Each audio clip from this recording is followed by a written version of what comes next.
پھیر دینے سے اس سنت کو ہم حاصل نہیں کر سکتے جب تک حضرت ابراہیم کی زندگی سامنے نہ ہو اور وہ ایثار کا جذبہ پیش نظر نہ ہو۔ حضرت ابراہیم علیہ السلام کی زندگی اللہ تعالیٰ کے فرامین کے آگے سر جھکا کے گزری۔ اسلمت لرب العالمین۔ حضرت ابراہیم علیہ السلام نے اللہ کے دربار میں رب العالمین کے سامنے اپنا سر جھکا دیا ہے۔ حضرت ابراہیم علیہ السلام کی زندگی کا پیغام یہ ہے کہ اللہ کا حکم پہلے ہے، اپنی خواہشات بعد میں۔ آج کل ہمارے ہاں یہ ہے کہ اپنی خواہشات پہلے، اور پھر اگر حالات گنجائش دیں اور طبیعت اجازت دے تو چلو نماز بھی پڑھ لیں، ورنہ خواہش نفس پہلے، اللہ کا حکم بعد میں۔ یہ بالعموم ہمارے معاشرے میں آج رجحان بن چکا ہے، رویہ بن چکا ہے، اور طبیعتوں میں یہ بات رچ بس گئی ہے کہ اللہ کا حکم بعد میں، اپنی خواہش پہلے۔ حضرت ابراہیم کی سنت یہ ہے، اللہ کا حکم جن کے نزدیک پہلے ہے وہ ذرا مسجد کی زمین کو اپنے ایمان پر گواہ بنا لیں، اپنی خواہش پہلے ہے یا اللہ کا حکم پہلے؟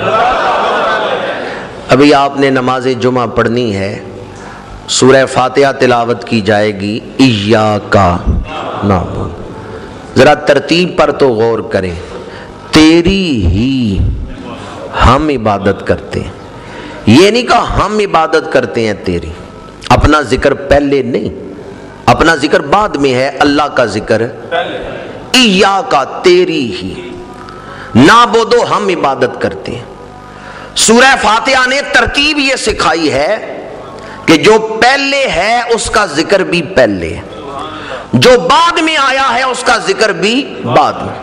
اللہ قدیم ہے، ہمیشہ سے ہے، انسان تو حادث ہے، انسان کو تو اللہ نے بنایا ہے، تو پھر پہلے کون ہے؟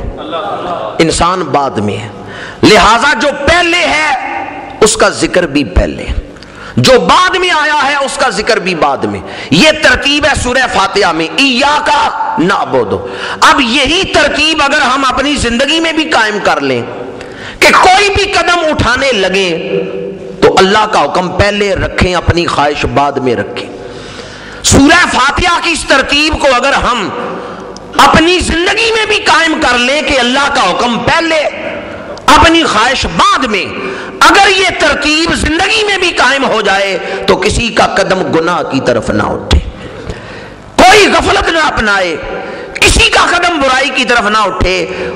جب بھی قدم اٹھنے لگے وہ یہ دیکھے میرا رب اس میں کیا چاہتا ہے، میرے رب کا حکم اس میں کیا ہے، وہ اللہ کو پہلے رکھے، اپنی خواہش کو بعد میں رکھے، تو اس سے وہ ناکام نہیں ہوگا، بے چین اور بے سکون نہیں ہوگا۔ خواہش پوری کر کے تو بے سکون ہو سکتا ہے، اللہ کا حکم پورا کر کے وہ بے سکون نہیں ہو سکتا۔ حضرت ابراہیم علیہ السلام کی زندگی کا یہ پیغام ہے، اللہ کا حکم پہلے۔ وطن کے لوگ، شہر کے لوگ اللہ تعالیٰ کو نہیں مانتے، حضرت ابراہیم اہل وطن کے رنگ میں نہیں رنگے گئے، بلکہ آپ نے اہل وطن کو چھوڑ دیا ہے اور اللہ تعالیٰ کے لیے ہجرت اختیار کی۔ نکلے تو لوگوں نے کہا کہاں جاؤ گے؟ یہ موجودہ دور تو نہیں تھا، آج سے ہزاروں سال پہلے سڑکیں نہیں بنی ہوئی، راستے متعین نہیں۔ آج کل تو کوئی سڑک پہ چلے تو پتہ چلتا ہے یہ سڑک فلاں شہر میں مجھے لے جائے گی، پر اس دور میں تو سڑکیں ہی نہیں، راستے ہی نہیں۔ لوگوں نے کہا کدھر جاؤ گے؟ حضرت ابراہیم نے فرمایا جس کے راستے میں قدم اٹھایا وہ خود منزل تک پہنچا لے گا، میرا رب میرے لیے راستے آسان کر دے گا۔ حضرت ابراہیم علیہ السلام کا درس یہ ہے، پیغام یہ ہے، سیرت خلیل اللہ کی دعوت یہ ہے، اللہ کے راستے میں قدم تو رکھو، اللہ راستے آسان کر دے گا۔ کوئی اللہ کی راہ میں چل کے تو دیکھے، اللہ مشکلیں آسان کر دیتا ہے، اللہ راستے کھول دیتا ہے۔ والذین جاہدوا فینا لنہدینہم سبلنا، وہ لوگ جو ہمارے راستے میں مجاہدہ کرتے ہیں ہم انہیں مشاہدے کی منزل تک پہنچا دیتے ہیں، جو پوری کوشش کرتے ہیں ہم ان کے لیے اپنے راستے کھول دیتے ہیں۔ پھر حضرت جناب ابراہیم علیہ السلام بڑے امتحانات سے گزرے، وطن چھوڑا، مصائب برداشت کیے، سفر کی صعوبتیں برداشت کی، نکاح فرمایا، اللہ تعالیٰ نے بڑھاپے میں بیٹا عطا فرمایا، 100 سال سے زیادہ آپ کی عمر مبارک ہے، اور حکم ہوتا ہے اس بیٹے کو قربان کر دو، کم فقرب بالقربان۔ کوئی عذر نہیں پیش کیا، یا اللہ میں بوڑھا ہوں، یا اللہ اسماعیل جیسے بیٹے کی گردن پہ بھی چھری پھیری جا سکتی ہے، کوئی تو نا بیٹا نافرمان ہو تو باپ غصے سے ہی کہ چلو مار دیتے ہیں، اور بیٹا بھی اسماعیل علیہ السلام جیسا ہو، حسن صورت بھی حسن سیرت بھی، کوئی عذر نہیں پیش کیا، اللہ کا حکم ملے تیار ہو گئے، بیٹے کو قربان کرنے کے لیے تیار ہو گئے، وادی منی میں لے کے آئے، بیٹے کو الٹا لٹایا، گردن پہ چھری رکھ دی ہے۔ یہ چھری رکھنے تک آپ آزمائش کے مرحلے سے گزر رہے ہیں، اور جب آپ نے بیٹے کی گردن پہ چھری رکھ دی آزمائش مکمل ہوگی۔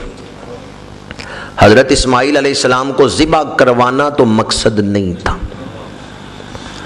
مقصد تو اس آزمائش سے آپ کو گزارنا ہے کہ کائنات پر ظاہر ہو جائے حضرت ابراہیم اولاد سے زیادہ پیار نہیں کرتے، اپنے رب سے زیادہ پیار کرتے۔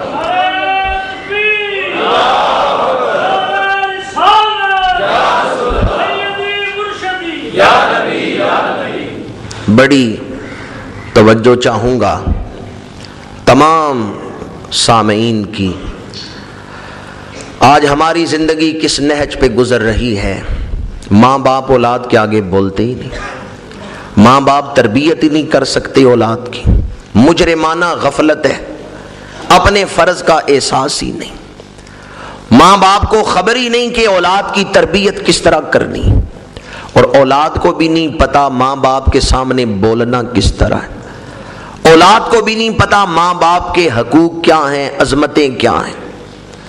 سیرت خلیل اللہ سے درس لیں۔ حضرت ابراہیم علیہ السلام یہ ظاہر کرنا چاہتے تھے، یہ آپ کی آزمائش تھی جس کا اللہ نے آپ کو حکم دیا ہے، بیٹے سے بڑھ کے اپنے رب سے پیار ہے، اولاد سے بڑھ کے اولاد دینے والے سے پیار ہے۔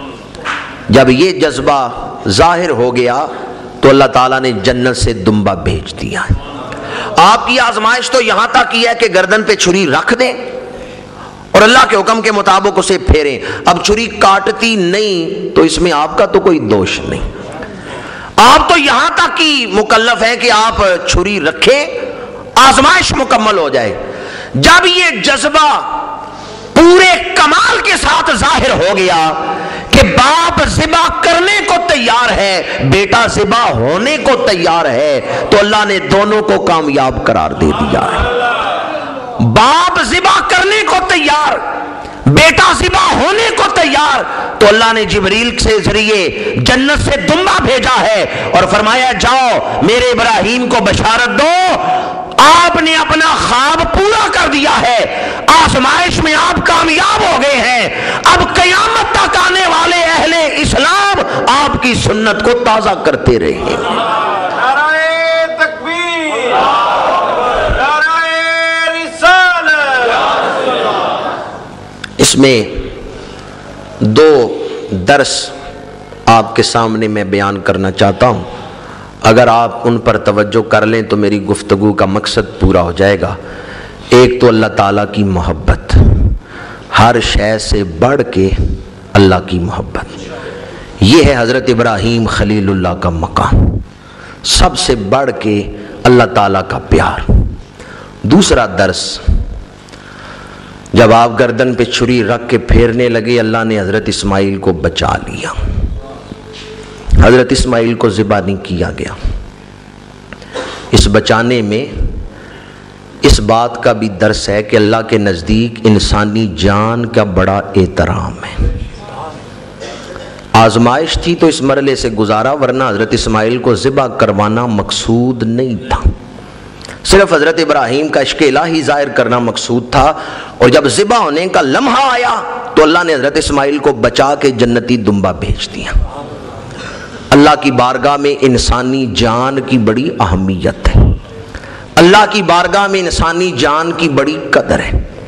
اور آج جس دور میں ہم زندگی گزار رہے ہیں، انسانی جان کی قدر گھٹ گئی، ہماری نظروں میں انسانی جان کا احترام نہیں رہا۔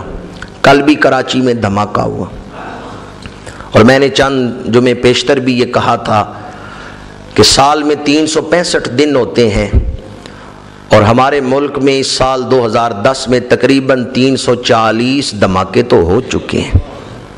چند دن پیشتر 335 تھے، اور اس دوران 5-6 دھماکے اور ہو چکے ہیں۔ 340 کے قریب دھماکے تو سن 2010 میں ہو چکے ہیں، اور انہوں نے 365 پورے کرنے ہیں دسمبر کے آخر تک۔ جس قوم میں روزانہ ایک دھماکہ ہو رہا ہے، کیا اس میں جنگ نہیں لگی ہوئی؟ یہ قتل و غارت کب بڑھتی ہے؟ قتل و غارت اس وقت بڑھتی ہے جب انسانی جان کا احترام گھٹ جائے، جب انسانی جان کی قدر گھٹ جائے۔ اسلام انسانی جان کو اہمیت دیتا ہے، اسلام انسانی جان کی قدر سکھاتا ہے۔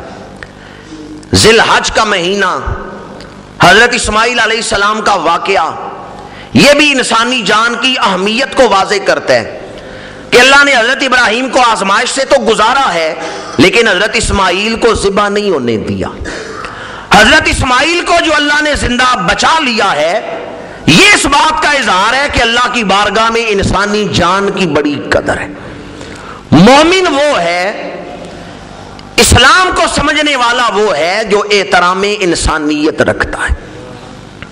آج احترام انسانیت گھٹ گیا ہے، انسانی جان کی قدر نہیں رہ گئی، اور قتل سڑکوں پہ کوئی انسان محفوظ نہیں رہ گیا۔ قتل یوں ہو رہا ہے، انسان یوں مارے جا رہے ہیں جیسے جانور قتل کر دیے جاتے ہیں، جیسے جانور ذبح کیے جاتے ہیں۔ آئیں ذی الحج کے ان ایام میں اپنے دلوں میں احترام انسانیت پیدا کریں۔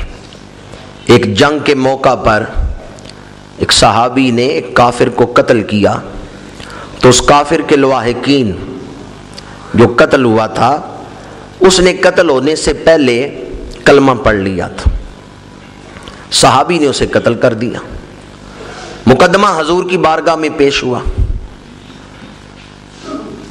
لواحقین نے کہا یا رسول اللہ، ہمارے عزیز نے قتل ہونے سے پہلے کلمہ پڑھ لیا تھا، تو جو کلمہ پڑھ لے وہ تو پھر اہل اسلام میں شامل ہو گیا، اسے کیوں قتل کیا گیا؟